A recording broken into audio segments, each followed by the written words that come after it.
aproveitar. Muito bom, né, essa iniciativa. Vamos agora falar sobre esporte. Chegou a segunda-feira e com ela muitos resultados do final de semana. E a Nath também aqui com a gente no estúdio, sempre linda. E vamos lá, né, Nath, que eu tô sabendo que tem muita coisa para hoje. Segunda-feira, segundou, né? Segundou e aí já de costume, né, Mara? Um bom dia para você, para todos que estão acompanhando a nossa Gazeta Esportiva edição da manhã. A gente faz aquela promessa na nossa sexta-feira, né, que a gente passa toda aquela agenda, todos os jogos e campeonatos que vão acontecer no final de semana. E na segunda a gente cumpre essa promessa, que é trazer todos os resultados para manter você aí que está acompanhando a gente muito bem informado do que aconteceu no futebol alagoano, no futebol nacional, de outros esportes também. Então, segunda-feira a gente sempre tem, né, muita informação para estar passando para quem está acompanhando a gente. Muito bem, Nath. Vamos começar com os nossos alagoanos, porque eles entraram em campo e a gente vai precisar também falar sobre eles, né? Exatamente, a gente trouxe o card na sexta-feira, né, e a gente volta a relembrar porque nesse final de semana foram 2 dias aí recheados de muito futebol alagoano. A gente teve ASA e Penedense representando o estado pela Série D, a gente teve CSA representando na Série C e também para finalizar o CRB no Brasileirão da Série B. Então vamos começar primeiro com a Série D, né, que a gente tem 2 representantes, ASA e Penedense, e os 2 jogaram no mesmo horário, no sábado, às 5 horas da tarde, foram jogos simultâneos aí. E a gente começa falando do jogo do ASA, porque o ASA conseguiu criar essa sequência de vitórias, né? Estreou com uma vitória, né, na primeira rodada, vencendo por 3-0 fora de casa, e agora foi a primeira vez jogando ao lado do seu torcedor, né? E a gente vai ver aí os gols dessa partida. O ASA que venceu a equipe do Jequié por 4-2. Então quem abriu o placar foi o atacante Júnior Viçosa, ele que abriu o placar a partir de uma cobrança de pênalti, né? E depois desse gol aí, o ASA só desencadeou e trazendo cada vez mais gols importantes. A gente teve aí durante o primeiro tempo, né, o ASA fazendo 3-0. No segundo gol, o atacante Thiago Alagoano chega na área, faz um belíssimo gol também, aumentando essa vantagem para o ASA, fazendo esse 2-0. E ele de novo, né, o Júnior Viçosa volta novamente ao ataque, agora pegando aí uma sobra depois desse cruzamento, fazendo 3-0 para o ASA, e estava super tranquilo, né? Primeiro tempo, o ASA garantindo 3-0, com seus principais marcadores, né, conseguindo fazer esses gols, ia se criando um resultado muito importante. E aí no segundo tempo, o ASA tem um leve apagão ali na metade, e quem aproveita é o Jequié. O Jequié consegue diminuir essa diferença, diminui para 3-1, diminui novamente para 3-2, deixando até o jogo ali apertado. A gente viu agora, né, esse primeiro gol do Jequié, e a gente vai dar olhando também agora no segundo, a partir de um cruzamento, né, nessa pequena área. Jequié diminui essa diferença, né, no momento 3-2 para a equipe do ASA, e no finalzinho o Yarley, né, acerta esse belíssimo chute e garante aí essa vitória mais tranquila, né, agora por 4-2 da equipe do ASA, o ASA que se isola na liderança do grupo A4 da Série D e que garante uma vitória que traz aquela confiança, né? Estava jogando ao lado do seu torcedor, então foi uma vitória importantíssima. E outro bom resultado, né? Apesar desse apagão aí, talvez por excesso de confiança, será, Nath? Assim, o ASA, né, já estava ali se sentindo com a partida ganha, e veio o Jequié, deu ali aquele susto, mas depois parece que eles voltaram, né? Exatamente. Pode ser por um excesso de confiança, também o jogo já parecia estar se encaminhando, né? Foi no segundo tempo, mas foi ele já quase na metade do segundo tempo que o Jequié consegue tirar essa diferença, né, dos gols. Então também por um excesso de confiança, o jogo, né, já estava se desenhando ali para um resultado, né? para um 3-0. Então é normal que o time diminua um pouco as linhas, não vai estar chegando mais com todo aquele empenho, com toda aquela pressão lá no ataque, né? Foi uma desacelerada normal da equipe do ASA, e o Jequié que soube aproveitar muito bem. Mas o importante, de uma maneira geral, foi que o ASA conseguiu voltar ao ataque, né, fazer o 4-2 e sair com essa vitória importantíssima aí, garantindo mais 3 pontos na competição. Muito bem. Além do ASA, também foi a campo pela Série D, o Penedense, né? Exatamente, o Penedense garantindo aí mais um pontinho que foi importante, né? Dessa vez o Penedense estava jogando fora de casa, enfrentou a equipe do União de Tocantins, e que já seria um jogo muito difícil para o Penedense, porque a gente tem o União de Tocantins, né, sendo esse adversário mais distante que as equipes desse grupo A4 vão enfrentar. Então é uma viagem maior, é uma viagem que requer avião, traz esse maior desgaste, né? E o Penedense acabou saindo atrás do placar, o União Tocantins consegue fazer o 1-0 e o Penedense já nos minutos finais consegue garantir esse empate a partir de um belíssimo gol do Tiaguinho. A gente infelizmente não tem imagens, né, dessa partida, porque a Série D está com toda uma restrição de coberturas, então a gente acaba ficando sem imagens dessa partida, mas foi um belíssimo gol e um gol importantíssimo, né, para o Penedense, que estava atrás do placar, conseguiu garantir aí esse 1 ponto, que foi importante também, questão de classificação. E já adiantando o próximo jogo, a próxima rodada do Brasileirão Série D, a gente vai ter confrontos entre alagoanos. A gente tem Asa e Penedense. Então, ambas as equipes já começam agora a preparação para essa terceira rodada da Série D. Olha aí, ó. Vamos aguardar, né, então, para ver quem é que vai levar. Bem, a gente sai agora do Brasileirão da Série D, fechamos. Vamos falar sobre o Brasileirão da Série C com imagens, né? Dessa partida a gente tem imagens. Dessa partida a gente tem imagens. Falando de Brasileirão Série C, o nosso representante no campeonato, a equipe do CSA, consegue a sua primeira vitória na Série C. O CSA que vinha aí de uma sequência de 2 empates, né? A gente tá vendo agora os lances do gol. O primeiro gol que saiu do Thiago Marques, a partir de uma sobra aí na pequena área. Esse gol que saiu no primeiro tempo, gol importantíssimo também, tirando até um pouco da zica, né? Os atacantes do CSA estavam com essa zica, mas que saiu depois disso. 10 minutos depois, o CSA sofre o temido gol de empate, né? Que o time vinha sofrendo aí durante todas as rodadas. Quem marca esse gol é o Paulo Sérgio, ele que inclusive é ex-CSA. Isso tudo no primeiro tempo. Na volta das equipes do intervalo, o CSA consegue essa virada com seu outro atacante, com seu outro centroavante, Igor Bahia, que também estava nessa seca de gols, né? Pedindo aí passagem, pedindo para poder voltar a ser aquele atacante de área que ele costumava ser. Então marca aí esse gol. Então a gente tem aí os 2 atacantes do CSA, 2 dos principais jogadores, né? Thiago Marques e Igor Bahia, inclusive artilheiros da equipe azulina, voltando a marcar e contribuindo para essa vitória. Uma vitória que foi importantíssima, que inclusive a gente vai dar uma olhada rapidamente na tabela da Série C de como ficou, porque o CSA sofreu, né, nessas últimas rodadas, e a gente já consegue ver aqui o CSA na 7ª posição. E a gente olha, mas Natália, na 7ª posição, mas na Série D, na Série C é importantíssima a 7ª posição, porque a gente tem, né, uma zona de classificação maior. A gente está acostumado a ver que geralmente são apenas os 4 primeiros. Na Série C a gente tem essa disposição diferente. Na Série C são os 8 primeiros, esse G8, né, que a gente costuma chamar, que garantem essa classificação e avançam para a próxima rodada. O CSA tinha até chegado a ficar na 5ª colocação, mas aí com os resultados, né, da rodada que foram acontecendo, acabou caindo 2 posições, mas foi uma vitória importantíssima. Primeira vitória na competição e garantindo também poder dormir aí na zona de classificação, tirando um pouco daquela pressão, né, que o time estava sofrendo nas primeiras rodadas. Bom demais, né? Que bom aí que o CSA, então, ainda está nessa zona, né? E se Deus quiser que assim permaneça. Fechamos, então, o Brasileirão da Série C? Fechamos Série C. Vamos lá para a Série B. CRB, que eu estou vendo aqui, que empatou com o Paysandu.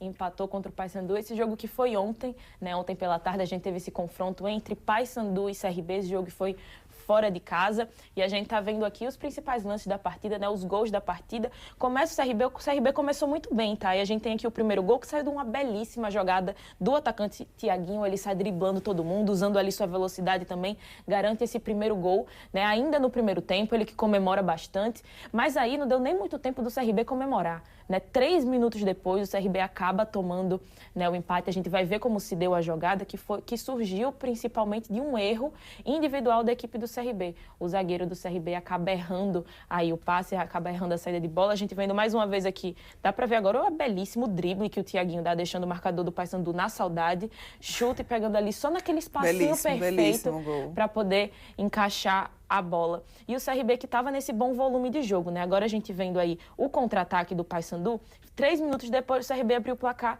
o Paysandu vai lá e garante esse empate, que foi um belíssimo gol também, né? Um chute ali quase da entrada, né, da área, bem certeiro, e foi numa falha ali, né, da marcação, como eu tinha mencionado.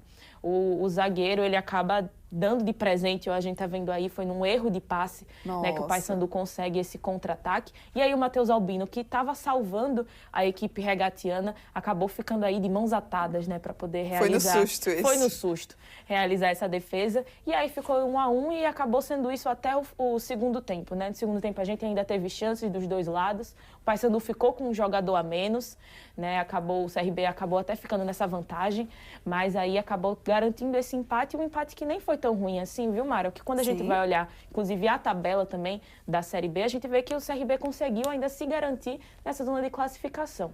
Então foi um jogo fora de casa, o CRB poderia sim ter saído com essa vitória, mas foi um pontinho importante em questão de classificação na tabela. Vamos ver então também, falar em tabela, a tabela da Série B, para a gente ver como foi que ficou, né, o CRB após esse empate. Exatamente, a gente vendo aqui, o CRB caiu uma posiçãozinha no final da rodada, mas a gente vê que está todo mundo empatado, né? Com a vitória momentânea, o CRB estava até chegando a ser líder, né, da competição. Ontem, né, após o final da partida, acabou ficando em quarto colocado, então ainda estava nessa zona de classificação. E após o final da rodada como um todo, o CRB caiu para quinto colocado com 10 pontos, mas a gente vê, né, esse G4 da Série B, tá todo mundo ali meio empatado, com 10, com 11 pontos.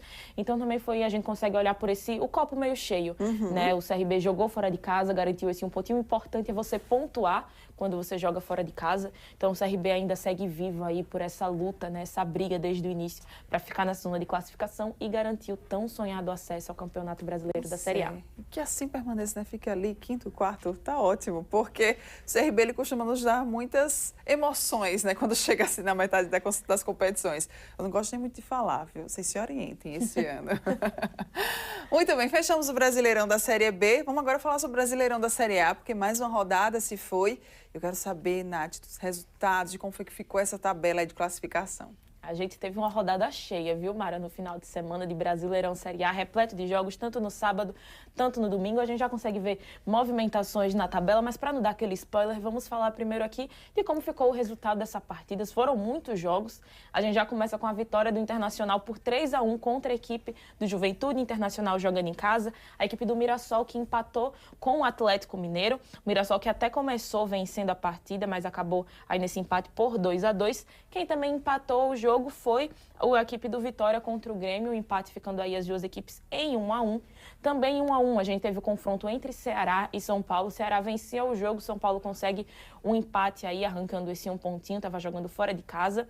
No confronto entre nordestinos, Sport e Fortaleza, né, a gente também teve um empate, ficou em 0-0 e esse jogo gerou muita polêmica, né? O Fortaleza aí nos minutos finais teve um chute que quando a gente para ver o replay, a gente vê que a bola bate no travessão e entra no gol, né, quando a imagem é aproximada, só que depois da análise do VAR, eles falaram que a bola não entrou, que eles não enxergam que a bola acabou ultrapassando, né, a linha do gol, então gerou muita polêmica aí durante o final de semana, a gente que vem nessas constantes críticas, né, da arbitragem brasileira, então mais uma falha, mais uma polêmica da arbitragem nessa rodada do Brasileirão, nessa sexta rodada.